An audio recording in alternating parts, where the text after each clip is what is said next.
so someone doesn't have a website, they've found like they have an idea in their mind of where they think they should be speaking to people, right? So for example, one might start a podcast, they might start speaking to clients and people that they would be able to connect and network with, right? Like we have here. Yeah. What are some key questions, and it could be a handful, it could be a bunch that you already know, that one should ask to, I guess, find their niche to just in general, what are some questions that you might go towards? I do so much of this work. I've actually just come back from Tokyo.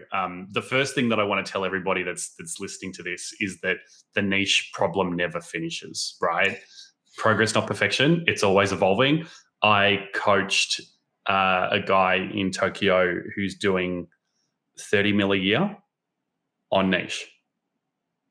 So he came up to me, he's like, Jim, like, I'm stuck with this. We were at a mastermind and he'd heard me talking to somebody else. He's like, maybe you can help.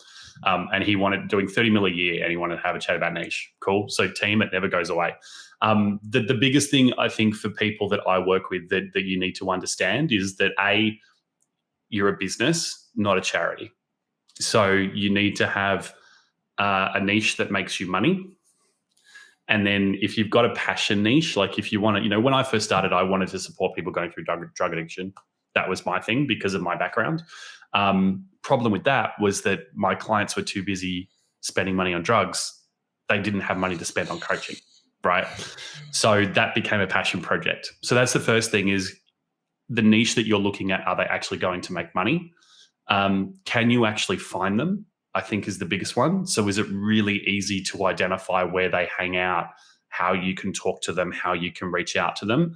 And I'll do two more.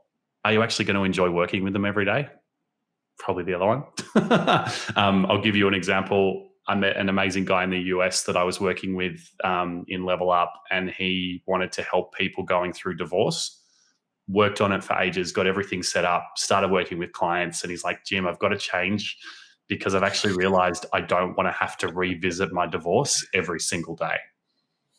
Yeah. And people, we give a lot to our clients, right? So it was pulling him down every day, and he ended up moving into, what to do after the divorce, like how to, become yourself again. And that transition was great.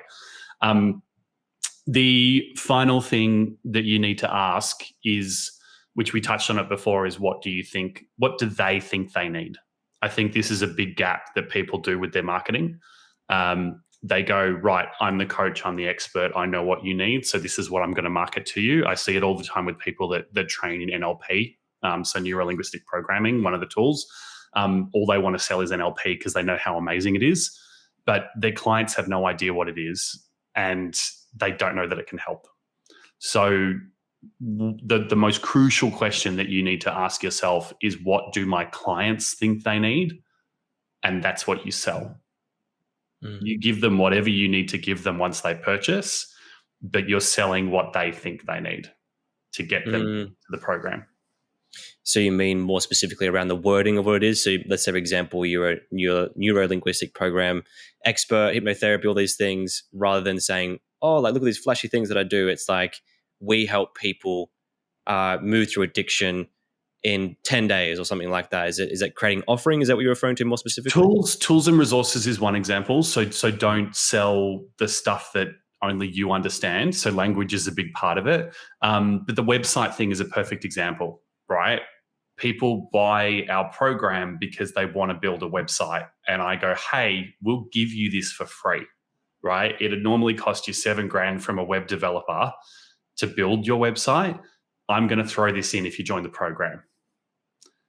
I know that's not what they need straight away, but they think it's what they need straight away. So that's what you're selling. So it's part of your offer.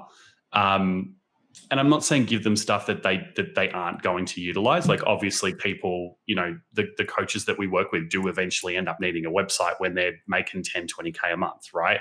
But the benefit and the need and the reason they want to purchase, where they believe the value is, that's what you need to sell.